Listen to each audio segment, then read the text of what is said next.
meus queridos, tudo bem? Espero que estejam todos muito bem. Por aqui, graças a Deus, tudo indo mil maravilhas, muito trabalho, muito serviço, muito estudo, mas vamos que vamos. Galera, hoje nós vamos falar de recurso ordinário.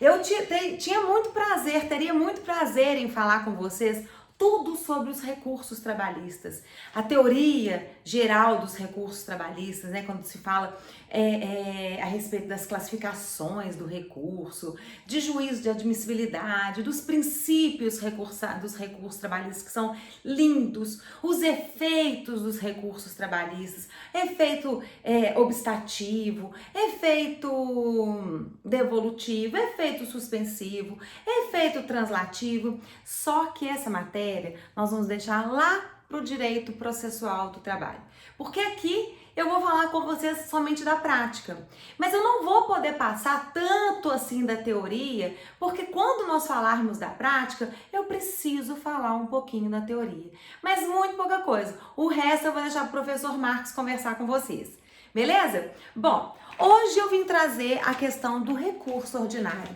Pessoal, recurso ordinário eu não vou conseguir, eu vou ter que passar com a mãozinha assim, ó, tá longe, né?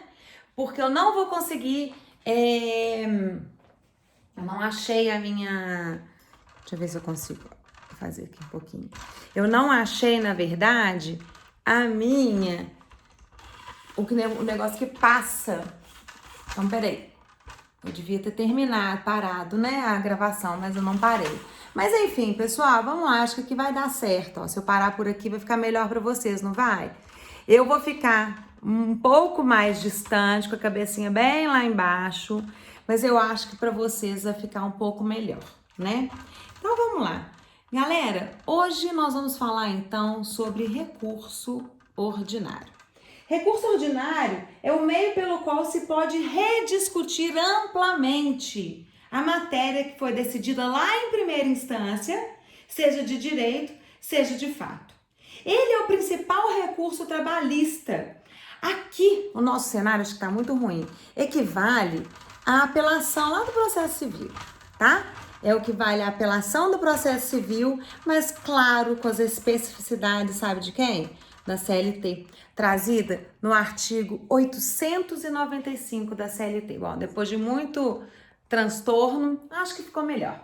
Artigo 895 é o que fala tudo sobre o recurso ordinário. Vamos lá? 895, vou ler para vocês. Eu gostaria que a tarefa de casa que vocês lessem também. Cabe recurso ordinário para a instância superior. Súmula 201, antes que eu leia o artigo todo, vou ler a súmula 201. Recurso ordinário em mandado de segurança. Da decisão do Tribunal Regional do Trabalho em mandado de segurança, cabe recurso ordinário no prazo de 8 dias para o Tribunal Superior do Trabalho e igual dilação para o recorrido e interessados apresentarem razões de contrariedade. Cabe recurso ordinário em mandado de segurança. Súmula 201. Então vamos lá. Artigo 895, 1. Então, cabe recurso ordinário para a instância superior, 1. Das decisões definitivas ou terminativas das varas e juízos no prazo de 8 dias. E aí eu trouxe para vocês aqui falando que os recursos são remédios mais usados para impugnar decisões judiciais, mas não são os únicos, pois existem as ações autônomas de impugnação contra atos decisórios. Existe o mandado de segurança, ação rescisória, embargo do devedor, embargo de terceiro. Então, os recursos, eles não são os únicos que possam vir a impugnar as decisões judiciais. Mas para o nosso estudo nesse momento, iremos falar do nosso recurso ordinário, que é como se fosse a apelação lá no processo civil. Bom, o recurso ordinário está previsto no artigo 895, como eu falei com vocês, como o próprio nome diz, ordinário, ele é comum. É um remédio amplo, comportando reexame de fatos, ou seja, tudo aquilo que foi decidido lá na primeira instância, você pode tentar rediscutir amplamente. A matéria vai ser novamente decidida, ou vai continuar na mesma, né? Vai ser improcedente, mas nesse momento é um momento que o reclamante ou o reclamado que ficar insatisfeito com aquela ação, com aquela decisão de primeira instância, ele pode entrar com recurso ordinário. Lá no artigo 895, fala que é um comportamento de revisão dos fatos, prova e matérias de direito, devolvendo ao juízo a de quem.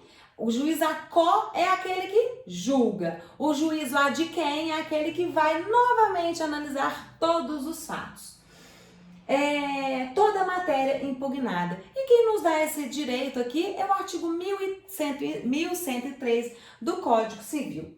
Código Processo Civil, doida.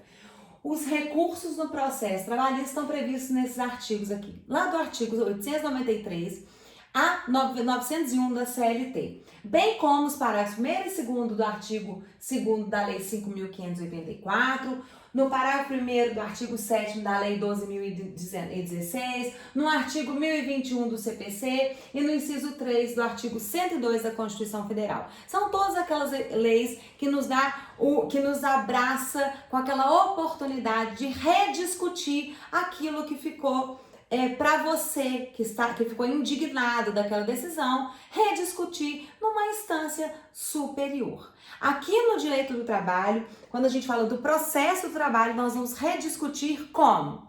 Através do recurso ordinário.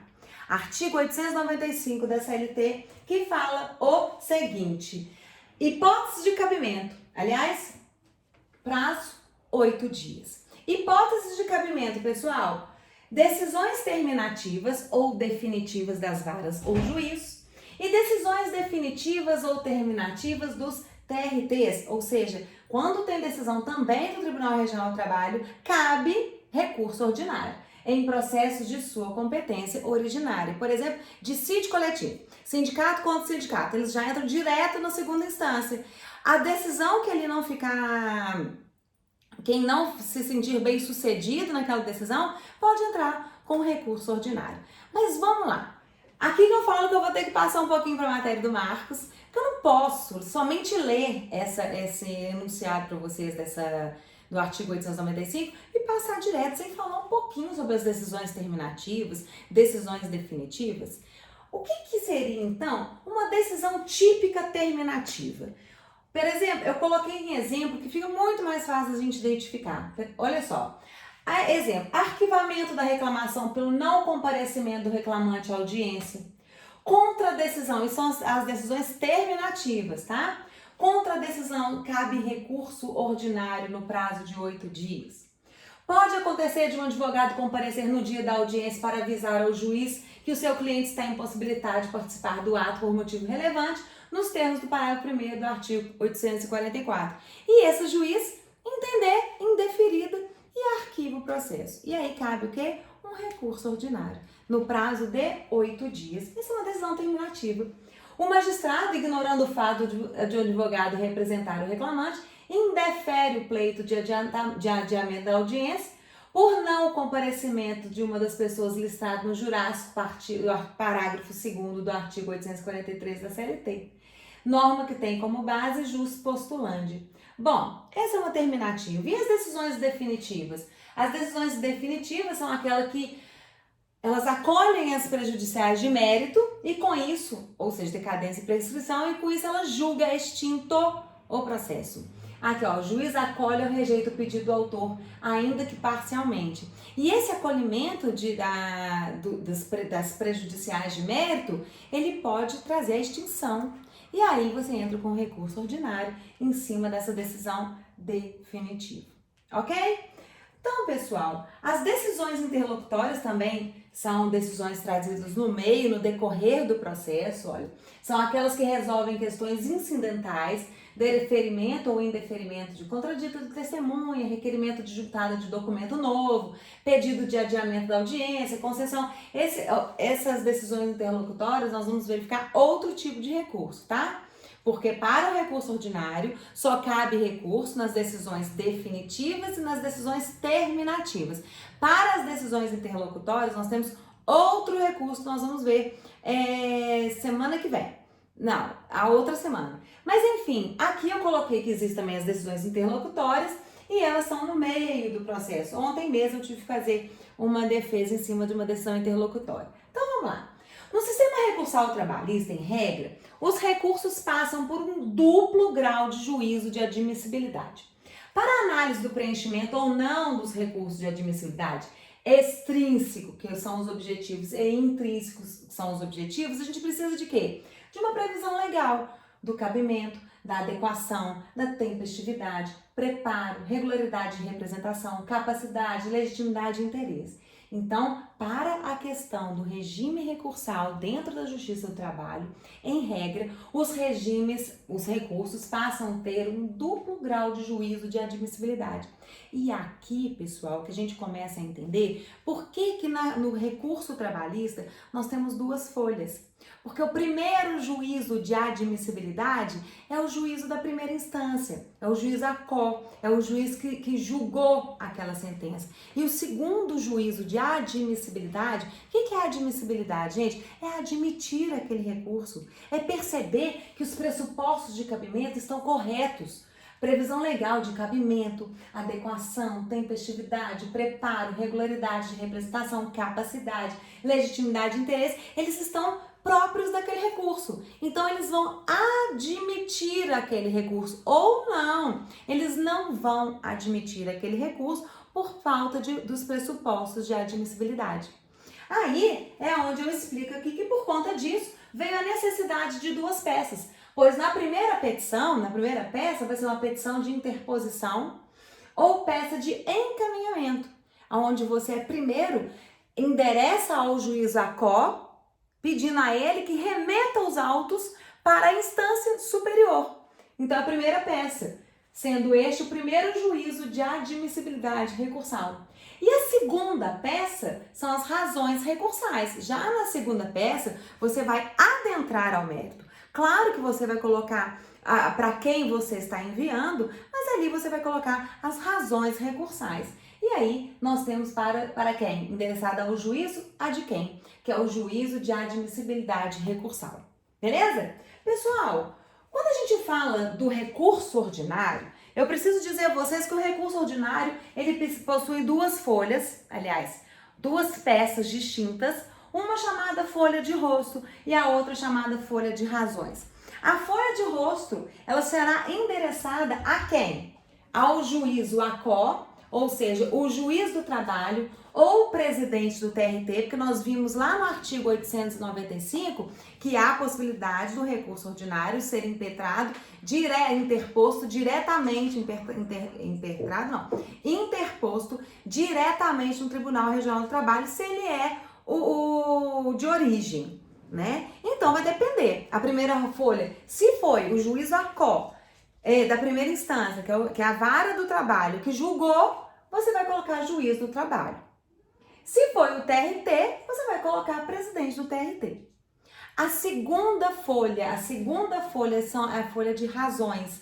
E ali você já vai endereçar a uma das turmas do TRT, ou então para a sessão de dissídio individual 1, 2 do TST, tá? Dependendo se é de individual 1 ou individual 2, e aí você vai endereçar, ok? Continuando aí, folha de rosto. A folha de rosto, como eu disse a vocês, é a primeira folha que nós vamos colocar no processo, hoje em dia judicial, mas é onde você vai endereçar para o juízo que julgou, tá? Primeira instância, vara do trabalho, segunda instância, Tribunal Regional do Trabalho. Então, no caso, ali é a competência do presidente do TRT. Ok, primeira folha de rosto, nós vamos fazer igual a gente inicia uma petição inicial. A gente vai endereçar, só que aqui uma petição inicial vai ser constando, obviamente, já com todo o endereçamento correto, com todo o número do processo, porém, a gente não precisa qualificar. Nós podemos colocar nesta folha de rosto a qualificação como se fosse devidamente qualificado nos autos supra. Quando a gente coloca nos autos supra, é porque nós estamos colocando o número do processo, né? Então, a qualificação para a folha de rosto não precisa ser completa. Qualificação conforme nos autos supra. Aqui, a gente coloca os pressupostos de admissibilidade. Ou seja, nós vamos falar da tempestividade, nós vamos falar do recuo, das custas, do pagamento do preparo. E aí a gente coloca os pressupostos de admissibilidade para este juízo. Por isso que nós falamos que existem dois dois juízos de admissibilidade. Um, que é o que julgou, e o outro é o que vai julgar. Primeiro juízo de admissibilidade vai ser aquele que vai aceitar o seu recurso. E por isso, na folha de rosto, você não precisa se qualificar completamente, porque a qualificação já está naquele processo, mas você precisa colocar os pressupostos de admissibilidade, informando a tempestividade, pelo menos, informando a tempestividade e o pagamento do preparo ou a falta do preparo. Depois você vai colocar os requerimentos finais. O que você vai querer? Que seja enviado, remetido esse processo. E por fim, a finalização normal, local e data. Nesses termos pede, espera, deferimento, local e data e o advogado. Ok? Olha só, eu fiz para vocês aqui um endereçamento que nós podemos fazer da seguinte forma. Qual que é o endereçamento da primeira instância? Excelentíssimo senhor doutor juiz da vara da... Coloquei vara, segunda vara, nem sei se o processo da segunda vara, mas já coloquei ali segunda vara do trabalho de Barbacena, estado de Minas Gerais, tá? O recurso é interposto, então, perante o juízo que prolatou a decisão recorrida. E aí ele se admite como sendo o primeiro juízo de admissibilidade. Folha de rosto. A qualificação, então, fica pelo seguinte. Então, vamos lá. Iniciamos. Excelentíssimo senhor doutor juiz da vara do trabalho de... Autos número 1, 2, 3, 4. Qualificação. Qualificação. Ó, processo número, qualificação, tá? Vamos lá. O nome do recorrente, já devidamente qualificado nos autos em epígrafe ou nos autos supra, em que contende com o nome, o nome do recorrido, então é a outra parte, também já qualificado, vem ante Vossa Excelência, com fulcro no artigo 893. Aliás, pessoal, pode colocar artigos 893, sabe por quê? Porque o artigo 893, ele fala o seguinte, vou ler para vocês, porque eu coloquei. Ele fala dos recursos, tá? Das decisões são admissíveis os seguintes recursos. 2, recurso ordinário. Então aqui eu coloquei para vocês que ela vem, que esse recorrente, ele vem ante Vossa Excelência, perante Vossa Excelência, através do seu advogado, né? Com fulcro nos artigos 893.2, porque que fala do recurso ordinário, e 895.1, que é o próprio do recurso ordinário.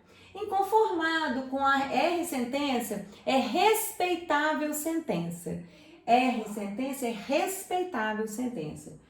Prolatada, olha aqui o verbo, interpor. Interpor. Recurso ordinário para o Egrégio Tribunal Regional do Trabalho da Terceira Região, porque nós não falamos de Minas Gerais. Não falei lá da comarca de Barbacena? Terceira Região, Minas Gerais. Demonstrando todos os pressupostos de admissibilidade, destacando-se. Quais? Vamos lá. Os pressupostos recursais. Então, o que eu tenho que mostrar? Os pressupostos de admissibilidade, tá? Então, quais são? Observe que estão presentes todos os pressupostos extrínsecos e intrínsecos do recurso, impondo seu cabimento. Legitimidade, capacidade, interesse processual. O recorrente integra o polo ativo da presente, sendo, portanto, contudo, teve parte do provimento judicial desfavorável, restando claro e evidente a legitimidade, a capacidade, interesse processual, haja vista a sucumbência recíproca, ok? Qual é o cabimento, a adequação desse processo? O presente recurso visa o quê? A reforma da decisão judicial definitiva. Olha, decisão judicial definitiva, já que apreciou o mérito da causa, portanto, sendo cabível e adequado o recurso ordinário nos modos do artigo 895.1. Bom, tempestividade. Considerando que a decisão recorrida foi publicada em, coloquei uma data qualquer aqui, ó, 10 de abril de 2019, o presente recurso é tempestivo, uma vez que foi protocolizado em 16 de abril de 2019, ou seja, dentro dos 8 dias. Portanto, o prazo de 8 dias, nos moldes dos artigos 77775 e 895 da CLT, estão compreendidos para que seja tempestivo esse presente recurso.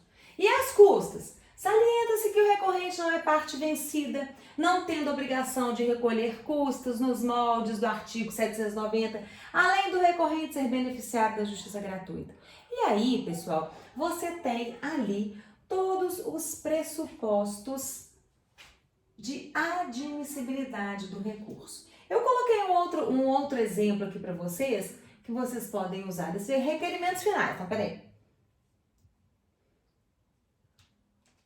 Tempestividade, custas. Nós acabamos de falar.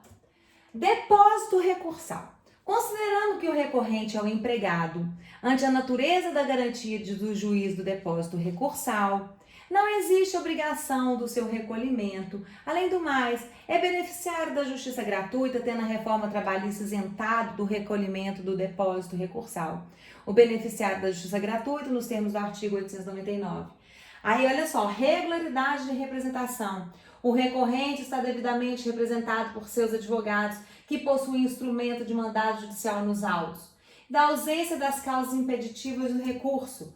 Recurso ordinário contra a decisão terminativa, quando o órgão julgador poderá se retratar no prazo de 5 dias, parágrafo 7º, ou definitiva proferida por TRT em processos de sua competência originária. Recurso ordinário contra a decisão que acolhe a exceção de incompetência e determina a remessa dos autos a uma vara do TRT. E os requerimentos finais. Diante do exposto, uma vez demonstrado todos os pressupostos de admissibilidade, requer o recebimento do presente recurso com a consequente intimação da recorrida para apresentar suas contrarrazões no prazo de 8 dias. Olha aqui, o que ele quer? Ele já demonstrou que o juízo de admissibilidade, que os pressupostos de admissibilidade estão todos coerentes com a ação, ou seja, é cabível o recurso ordinário. Cabível. Além do mais, já que ele demonstrou isso tudo, ele requer que seja recebido o presente recurso, porque está dentro dos parâmetros legais. Com a consequente, o quê? Intimação da recorrida, da parte contrária, para quê? Para apresentar suas contrarrazões no prazo de 8 dias, nos termos do artigo 900 da CLT. E posteriormente ao prazo dado à recorrida, posteriormente ela entrar, ou o prazo tendo finalizado, ou ela entra com as contrarrazões, ele vai mandar sua remessa ao egrégio Tribunal Regional do Trabalho. Beleza? Olha só.